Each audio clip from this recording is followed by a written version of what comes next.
Welcome to AASHTO Resource Q&A.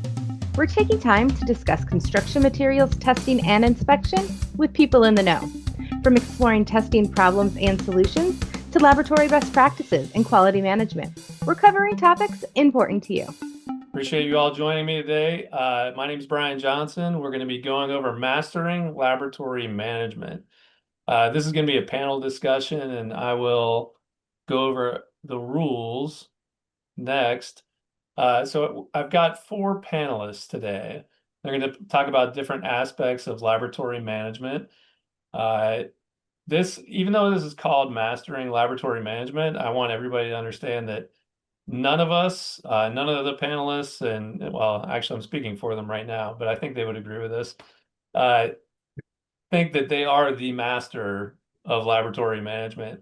We're all just practicing what we do to get better. And so a lot of the things that they're going to be relating to you are going to be probably familiar to you, and you've probably experienced some of these things yourselves. But hopefully together we can come to some understanding and maybe take some of other people's experiences home with us, and then we can all continue to improve together.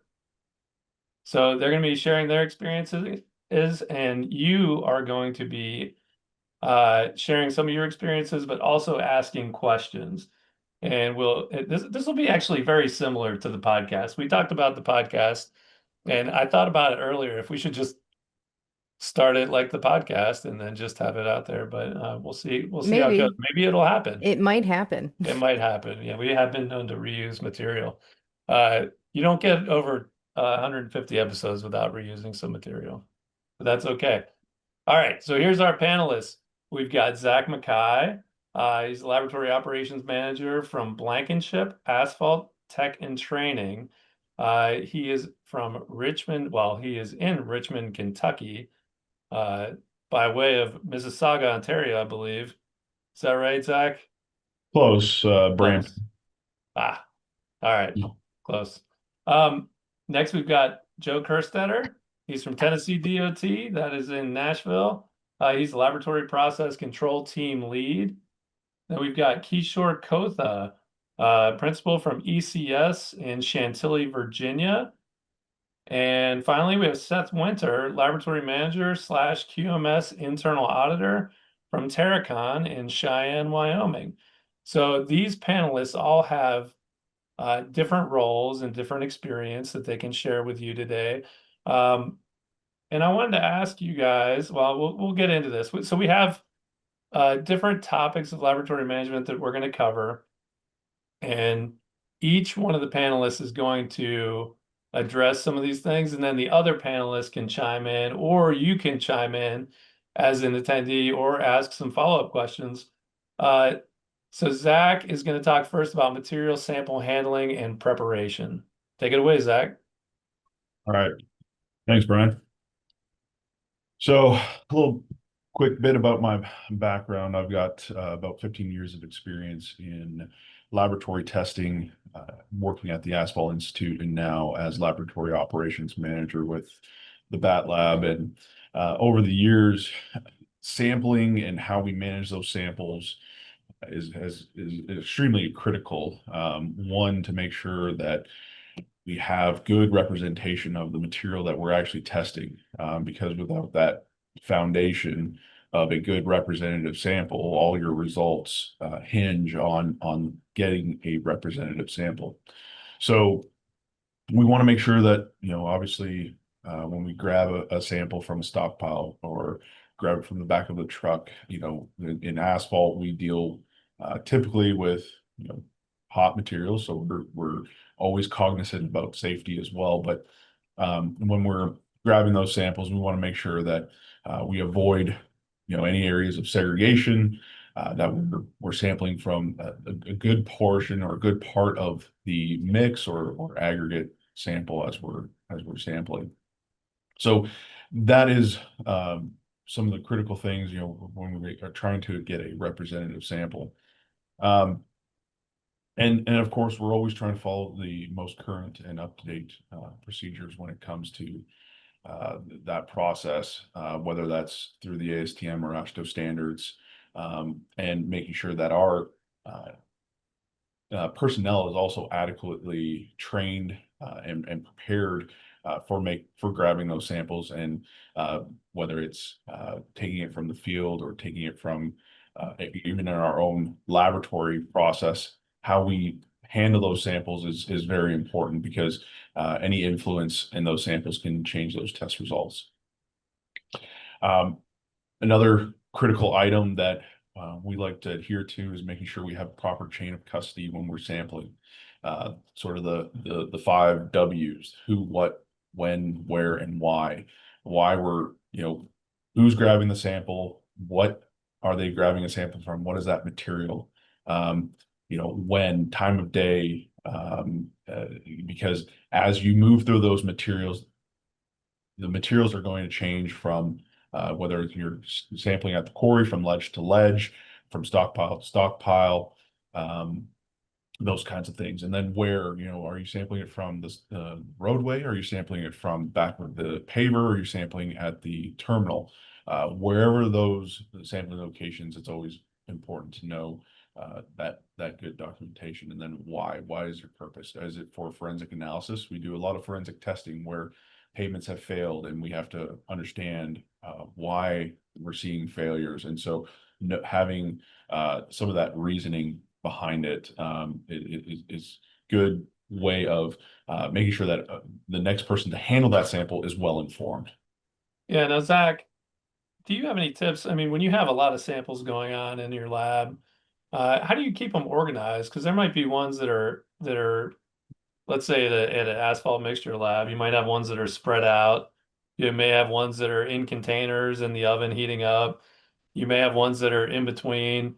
You may have different technicians working on them. How do you keep it all sorted so that things don't get mixed up? Yeah, so we have obviously our storage areas where we keep all of our bulk aggregates, and as well as a couple of storage units offsite. But having a material like that that takes up a lot of volume and space, we have to maintain that. So we keep proper identification of those through our system. But when we are handling those samples, each sample is tagged, labeled. We have note cards that we put on every single sample that goes into the oven, whether it's the raw aggregate, the binder sample, or the mix that we're putting together. Everything has a trackable ID on it so that we can keep track, as well as the replicate number.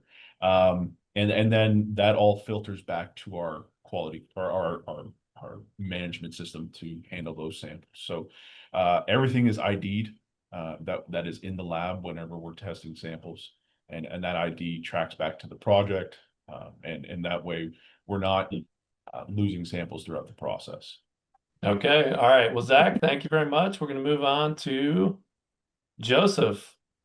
Now, Joseph's going to talk about DOT's perspective on quality assurance and compliance. The big thing that I kind of wanted to talk about is kind of that second part as well. Maintaining laboratory accreditation. It's kind of a chicken and egg kind of thing. We're told we have to do it, and we in turn end up telling private labs, you've got to do this. But in reality, nobody should be telling any of us to do this, because you get way more out of it than you put in. It's hands down the best thing that we have done over the years, is getting more involved with our accrediting body, in this case AASHTO Resource and CCRL. We have learned so much, in everything that we get out of our accreditation, out of coming to discussions like this, just having a root cause analysis, going back and forth after an assessment. You learn so much from that. And that's what we should be. That's the mentality we should take from accreditation. We're not doing it because we've been told to. We're doing it because we're trying to make ourselves better. We are trying to get quality out of our program that in turn improves the quality of, at the end of the day, our infrastructure. Because that's why us DOTs are here, is to further the infrastructure of our country. And that's the reason why we rely on the independent labs, the contractors and the independent labs, all of y'all as well. So it's just that little sense of pride in the back that, yeah, I'm accredited and I'm doing it because I want to be better. With that, Joesph, I gotta stop yeah. you for a second. I appreciate you saying that. We get the same thing out of it. We get better at what we do by having interactions with the laboratories and finding out what experiences you guys have. Yeah. So it's nice to hear that it's reciprocal. Yeah. Yes. It was a big it's a little bit of a culture change. That's something that's big around in TDOT right now. We have an initiative, a reorganization going through called EPIC, Empowering People, Influencing Culture. That's what myself and my boss, Mike Doran, try to influence our culture is just, yeah, we're doing this to make ourselves better. It's that quality part, and quality is only determined by the customer. That's who gets to determine whether a product is quality or not, is the customer. It's not us doing the testing or us putting down the roadway. It's the people who end up driving on it every day. So any questions for Joesph? I actually had a question. So this is going to be like a podcast. Oh, you're going to steal all the good questions. I'm going to steal all the good questions if Yeah. no one's typing it in. So I'm going to just go ahead and ask. But I was curious, Joesph, about how, like, if you can give an example of one of the ways you are trying to spread that quality mindset, and like you were talking about with accreditation of how like you want to do better. Is there do you have a specific example of things that you've been doing to try to that have worked in trying to spearhead that change and culture shift? I think the big thing is to shift focus away from the idea, because the idea existed when I was working in a different lab when I was a technician, that every time AASHTO resource or CCRL came out, the assessors were here to find something. That was always the running mentality of all the technicians that had to go through that was, well, they're going to find something. Let's give them something to find or something like that. You know, they all had that mentality of they're out to get us. And that, if you can break that and turn that into they're not out to get you, they're out to make sure that to make you better. And you can bring that in-house too. If I'm walking around the laboratories, I'm not looking to get somebody in trouble. I'm looking to see where we're maybe not doing quite as well as we could be. And if we change something, then again, that's a going in the right direction. That's that quality mindset. And really, that's what I found to be the most useful thing that happened over the last decade, was breaking that mindset of somebody's always out to get me, or somebody's always out to get me in trouble. That is not what my position is, and that's not what accreditation's about. So, Thanks, Joesph. Next, well, we are going to go to Kishore. So the last two panelists kind of are going to be approaching this laboratory management issue from different perspectives. So Kishore is very heavy on process controls. So he's going to talk to us about optimizing workflows and some of the things he's doing as a corporate quality manager and principal with ECS. Kishore? Sure. Thank you, Brian, Kim, and my fellow panels and attendees. So again, operational efficiency is such a kind of broad term, right? The goal is, this is you're trying to maximize output while minimizing resources, which is such a loose definition. In our context, when we say maximizing output, there are the key quality objectives must be met, which is, as Joesph and Jack mentioned, the testing must be in strict adherence to the standards. Reports are complete in compliance with the reporting requirements. The internal policies and procedures are being met within your company. And ultimately, the goal is to deliver the reports, to the client in a timely manner as promised. So, every lab is unique. There is kind of no one size fits all type approach, because labs vary by, the geography, the size, the scale, the scope of service offerings. So in a general sense, there are a handful of factors that can be implemented to establish some efficiency. one is, again, as Brian mentioned, streamlining the workflows. What I mean by that is you're trying to standardize the processes. And by standardizing process, it can help reduce the errors and establish consistency across, let's say, for example, the sample management or the equipment management or the data processing, report management, all these systems, the process have entails various steps. It has to happen in a sequential manner. Of the preceding step has to be, complete before you proceed to the next step. And one of the things, really helped is a little plugin for AASHTO resources that ECS has been enrolled in AASHTO resources corporate QMS program, which has been a great catalyst for us. And we've been participating in this for over 6 years.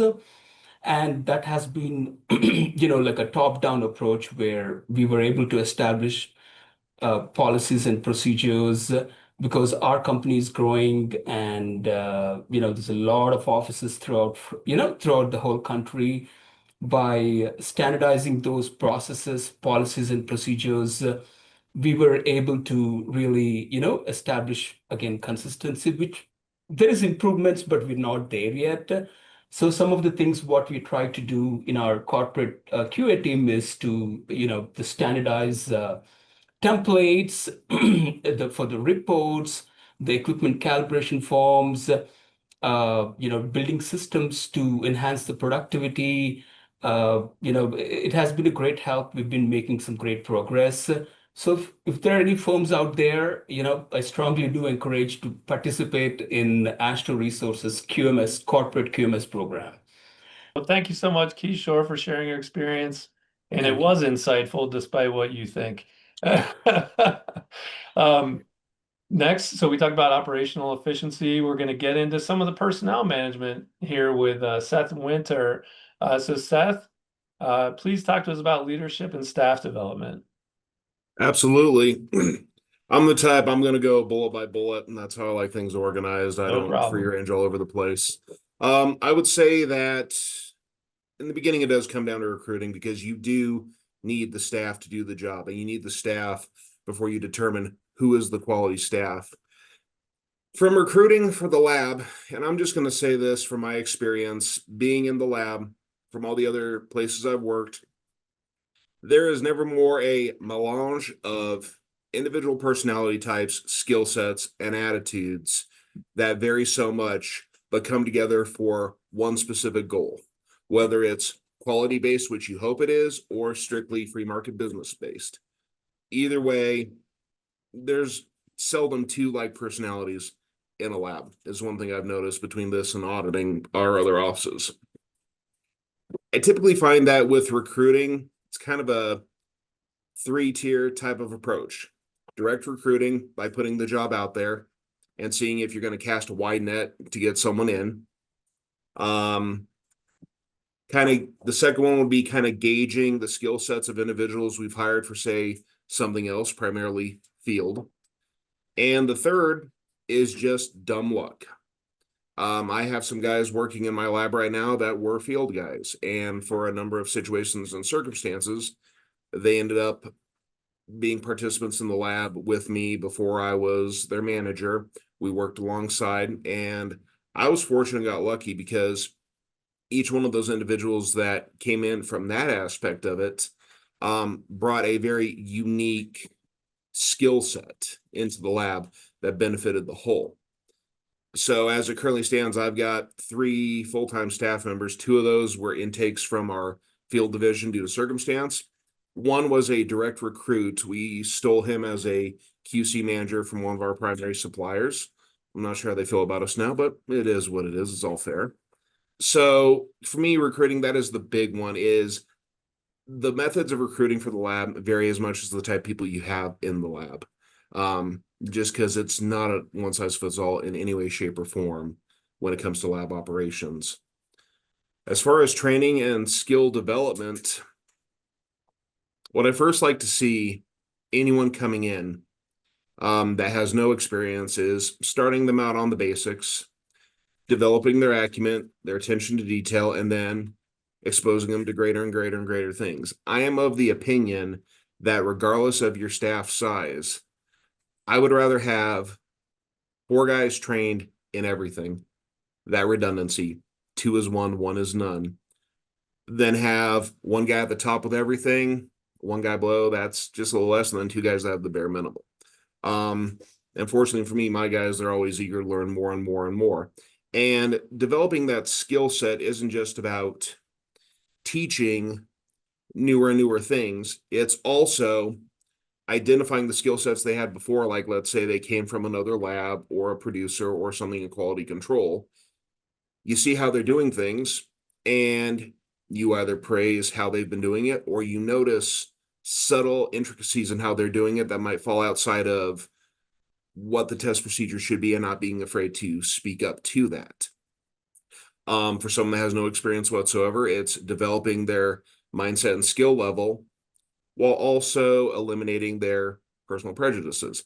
I can personally say people I've worked with in the lab, they read documentations from, say, AASHTO, and my background is criminal justice, so I'm used to reading very long, detailed items, whereas other people look at things from AASHTO, CSERL, and things like that, and they end up having this mindset of, well, I don't understand this, or, well, I don't agree with this. But then it's, teaching them why it is so important. So that's one of those ones is every individual has a different need for training and skill set development. Again, nothing is uniform. Quality is the thing that's uniform at the end of the day. That is the one main goal. You got to branch out and be able to meet people on their individual skill sets as they are, and the best way to develop them. Thank you guys so much. Appreciate your time and attention to detail. Thanks, everybody. Thank you. Thank you. Thank you. Thanks for listening to AASHTO Resource Q&A. If you'd like to be a guest or just submit a question, send us an email at podcast@ashtoresource.org or call Brian at 240-436-4820. For other news and related content, check out AASHTO Resource's social media accounts or go to ashtoresource.org.